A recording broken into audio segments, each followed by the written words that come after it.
Okay, this chapter is on the basics of capital budgeting. So basically, we're going to go through and use all of the different methodologies in order to determine if a project should be accepted or rejected. So we're going to just do one project. So we have a firm that has a 14% weighted average cost of capital, and they've got project A. So let me write the cost of capital again, 14%.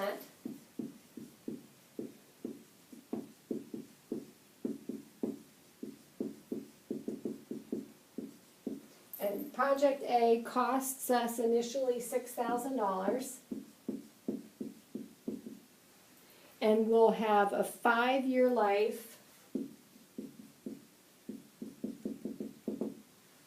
of $2,000 each year. Okay, so that's our scenario.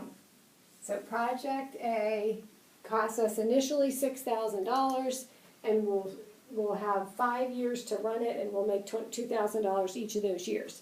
So if we want to first compute our net present value and our internal rate of return, we go to our cash flow function. So our cash flow for year 0 is going to be the $6,000, and again it's an outflow, so we're going to make it negative. The first cash flow that we receive is the same one every year. It's $2,000. So when you have one like this, it makes it very nice to use your frequency field. So then if we come to our frequency of 1, we can say, okay, we get that 5 times. So then that's all we need to do.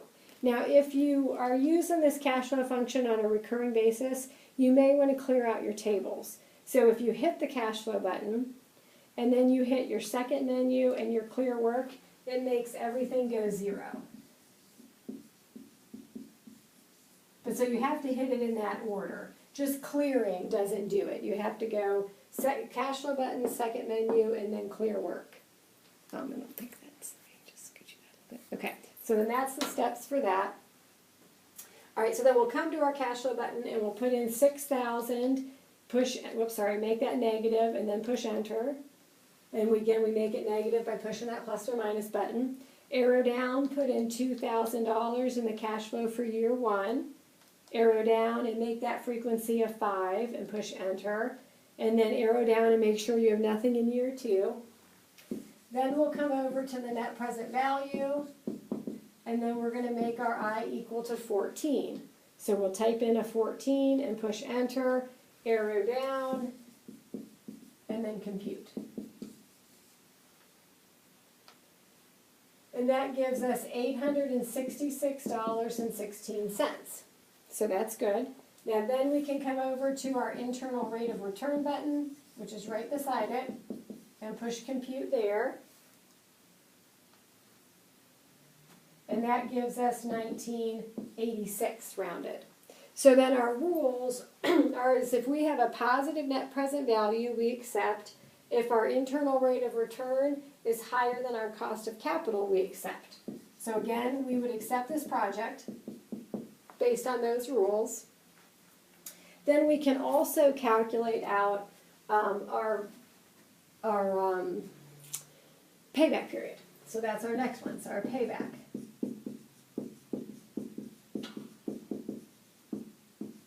So our payback period, with these ones, it's a little easier.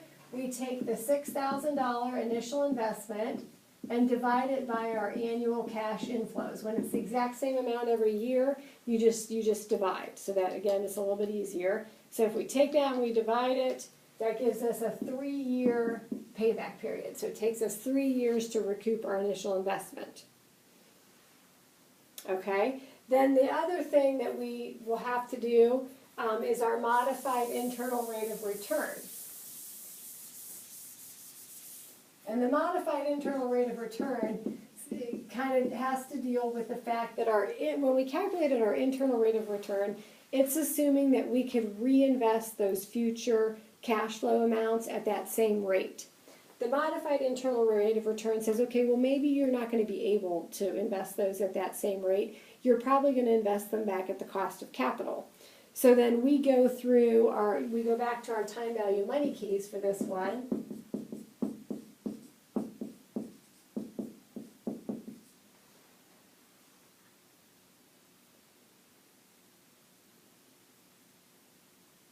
Okay, and then we have this as it's going to be a 5-year life. It's going to be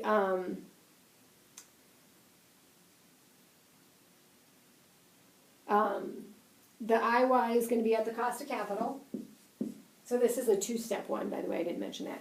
And then our present value is nothing today, but we're having $2,000 come in each year, and we're going to compute the future value of that. Because what this is saying is that as we get this $2,000 in each year, we are reinvesting it at the cost of capital. So what would that be like as a future value? Okay, so we do 5 as our N, 14 is the IY, 0 out our present value, $2,000 payment coming in, and then now compute the future value. So that gives us $13,220.21. Then if we come over and do it again and say, okay, now we want to know what type of a modified rate of return that would be. So again, our N's still a 5. Now we're computing the IY if we have a present value of $6,000 and then a future value of $13,220.21. So 5 is our N, 6,000, make that negative, is our present value, 0 out that payment, $13,220.21 is our future value, and then now compute the IY. So we get 17.12. So then you can see it's a little bit less than what it was before, because now the assumption is as those $2,000 come in, I'm reinvesting them at the cost of capital. So then this is maybe a little bit more of an accurate return. But it's still higher than the weighted average cost of capital, so it's still going to be a good measure. Okay, then our last computation is our discounted cash flow.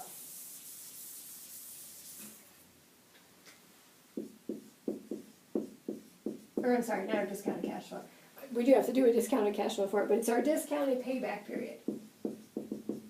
And what we are doing with that is we are taking all of those future cash flows and we are bringing them back to a present value. So we're discounting them back to a present value at our weighted average cost of capital. So we've got year 1, year 2, year 3, whoops. And we may not have to go out all that way, so I'll stop here and we'll kind of analyze it as we go. But so we're going to have our N, our IY, our PV, our PMT, and our FV. And again, what we're doing to all of these is we're bringing them back to a present value. So we're computing that PV. So our cash flow at the end of year 1 is going to be 1 year away. Cost of capital is 14. And we don't factor them in as a payment, we factor them in as a future value, because we're going to get this at the end of year 1, and we bring that back to a present value. So 1 is our N, 14 is the IY, 0 out the payment, $2,000 is our future value, and then now compute the present value. So that's $1,754. And these ones I'm going to leave off the cents. It's not going to make a difference to our final answer, so it'll save us a little space and computation. Okay, then the thing that you want to remember, for all of these years, the IY is going to stay at 14%. The future value is $2,000 because it's the same amount every year, and our payment is 0. So don't clear your tables. Let the calculator remember what you put in there, and all you have to do is change your N. So if you put in a 2 and then push your N button, and then now compute that present value, that takes us to $1,539, again if I'm rounding it to the nearest dollar. Then put in a 3, push your N button, and compute the present value, and that gives me $1,350, again rounding to the nearest dollar. Then put in a 4, push your N, recompute that present value, and that's $1,184. And again, we're doing our payback period. So our goal is to figure out at what point, now using these discounted cash flows, do we cross over and reach our $6,000? So I'm going to add these up just real quick to see if I'm there yet. Because if I'm there, it saves me having to calculate the last year. But I'm not. Okay, so we have to go back and do year 5. So I'll add one more line here. So then now our n, whoops, I wasn't filling in. So now our n goes out to 5, so put in a 5 and push n, and then compute that present value, and that is $1,039. Okay, so now I know it, eventually we cross to the 6,000. So then if I can hopefully try to squeeze this in here, we've got to kind of run a cumulative total. So we're saying, okay, at the end of year 1, I have $1,754. Okay, then I'm going to add to that 1,754. In year 2, I'm going to add 1,539. So my cumulative total goes up to 3,293. Again, my goal is 6,000, so I got to keep going. Then in year 3, I'm going to get another 1,350. So then that takes me up to 4,643. Then at the end of year 4, I'm going to add another 1,184 to that. So now I'm up to 5,827. And then now you can see that I'm close. So then what I do here is I say, okay, I want to get to 6,000. So how close am I? If I subtract that from 6,000, I have 173 that I still need. In year 5, I'm going to get 1,039. So then I divide those. So if I take the 173 I still need, and I divide that by the 1,039 that's coming in, that gives me 0.17. So then I have to go 4 years and then 0.17 into that year 5. So then that is my discounted payback period, is the 4.17. So hopefully you can see that. Okay. I think I'm not helping it. Okay. So then that is what you need to know, though. You need to be able to compute all of those. So start with your putting it into your cash flow function, do your net present value, your internal rate of return, then do your basic payback period, your discounted payback period, and then your modified internal rate of return. And then those will be what you'll have to compute then for this particular chapter.